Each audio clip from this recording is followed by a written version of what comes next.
नमस्कार, मैं विष्णु शंकर। सोच समझकर आज बात करेंगे अफगानिस्तान में तालिबान की और कश्मीर पर तालिबान के प्रवक्ता के बयान की।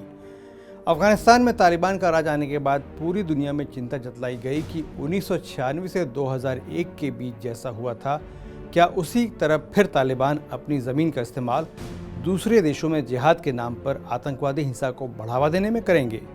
इसके बाद 31 अगस्त को कतर में भारतीय एम्बेसडर दीपक मित्तल ने तालिबान के दोहा स्थित पॉलिटिकल मिशन के मुखिया शेर मोहम्मद अब्बास स्थानिकजई से भेंट की।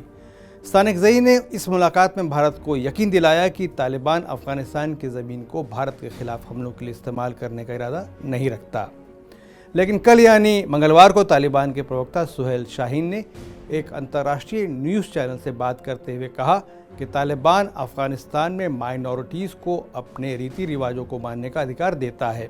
उसी तरह मुस्लिम जनों को, चाहे वो भारत में हो, कश्मीर में हो या किसी और जगह हो, समान अधिकार मिलने चाहिए, क्योंकि ये मुस्लिम उन देशों के नागरिक हैं और उनके अधिकार समान हैं। यहाँ दो बातें गौर करने के लायक हैं। पहली, सुहेल शाहीन ने कहा कि तालिबान अफगानिस्तान में माइनॉरिटीज़ को समान नागरिक अधिकार देते हैं। ये बात अभी तथ्यों के आधार पर साबित होना बाकी है। अगर ऐसा होता तो अफगानिस्तान को छोड़कर विदेश भागने वालों की तादाद लाखों में नहीं होती। दूसरी, शाहीन शायद भूल गए कि भारत का संविधान यानी कॉन्स्टिट्यूशन पहले ही अपने सभी नागरिकों को जीने और अपने धर्म को मानने के समान अधिकार देता है। हाँ, सुहेल शाहीन ने ये ज़रूर कहा कि तालिबान किसी और देश के खिलाफ कोई मिलिट्री ऑपरेशन नहीं करेंगे, क्योंकि ये उनकी पॉलिसी में शामिल नहीं है। और ये भी कि उन्होंने अमेरिका के साथ दोहा एग्रीमेंट में ये करार किया है कि वे किसी और देश या ग्रुप को भी अफगानिस्तान की ज़मीन किसी और देश पर हमले के लिए इस्तेमाल नहीं करने देंगे। अब सवाल ये उठता है कि तालिबान वास्तव में भारत के साथ अपने रिश्ते बेहतर करने के बारे में कितना सीरियस है। इस सवाल में ये बात भी शामिल है कि भारत को भी, भले ही ऐतिहासिक तौर पर वह तालिबान के खिलाफ रहा हो, अब अपने नज़रिए को हालात के हिसाब से बदलना होगा, क्योंकि अफगानिस्तान में एक तालिबानी राज अब एक वास्तविकता है।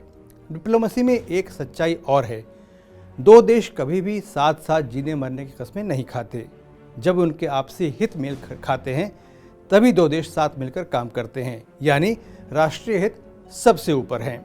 अब अमेरिका की मिसाल ही ले लीजिए। अफगानिस्तान में आईसिस खुरासान के खात्मे के लिए वो तालिबान के साथ पूरा सहयोग कर रहा है। भारत और तालिबान के राज वाले अफगानिस्तान में दो बातें इन दोनों मुल्कों को मिलकर काम करने की वजह देती है। भारत को ये गारंटी चाहिए कि अफगानिस्तान की सरजमी से भारत पर कोई आतंकवादी हमला नहीं होगा। अफगानिस्तान की तालिबान सरकार को अब जंग जीतने के बाद देश चलाना है। सच्चाई ये है कि भारत 3 अरब से ज़्यादा की इन्वेस्टमेंट के साथ पहले से ही अफगानिस्तान के आर्थिक और इंफ्रास्ट्रक्चर विकास में अपना रोल अदा कर रहा है। भारत की अफगानिस्तान में काम करने की शर्तें भी चीन जैसे कई और मुल्कों से बेहतर होंगी, इसमें भी शक नहीं है। इसलिए तालिबान का एक घड़ा चाहता है कि भारत के साथ पॉलिटिकल और ट्रेड के संबंध बने रहें और बेहतर हों। लेकिन पिछली बार सत्ता पर काबिज होने वाला तालिबान और अभी के तालिबान लीडरशिप में बड़ा फ़र्क है। 1996 से 2001 के बीच तालिबान के नेता पूरी तरह पाकिस्तान के रहमो करम पर थे। उसके अलावा सिर्फ यूएई और सऊदी अरब ने तालिबान की सरकार को मान्यता दी थी। और 2001 में तो 9/11 के बाद अमेरिका अफगानिस्तान पर लगातार बमबारी कर रहा था और तालिबान की लीडरशिप पनाह के लिए लगातार इधर उधर भाग रही थी। 2021 का तालिबान मजबूत है, उसमें आत्मविश्वास है, वह मीडिया का माकूल इस्तेमाल जानता है, उससे अपने दमखम पर यकीन है। ऐसे में किसी तीसरे देश या एजेंसी का उस पर कितना असर पड़ेगा ये बताने की ज़रूरत नहीं है। कहने का मतलब ये है कि इस बार तालिबान अपने कई फैसले खुद ले पाएंगे, ऐसा लगता है। लेकिन एक बात को लेकर भारत को सावधान रहना पड़ेगा। इतिहास गवाह है कि ऐसी जमातें जो विचारधारा यानी आइडियोलॉजी पर आधारित होती हैं, उनमें सिद्धांतों और उनको लागू करने को लेकर आपसी कलह घातक हो सकती है। और अगर इनमें नेशनलिज्म और राष्ट्रवाद और कबायली निष्ठा या भक्ति के बीच एक को चुनने का सवाल खड़ा हो जाए तो बात काफ़ी बिगड़ सकती है। तालिबान इसका अपवाद या एक्सेप्शन हो, ये ज़रूरी नहीं है।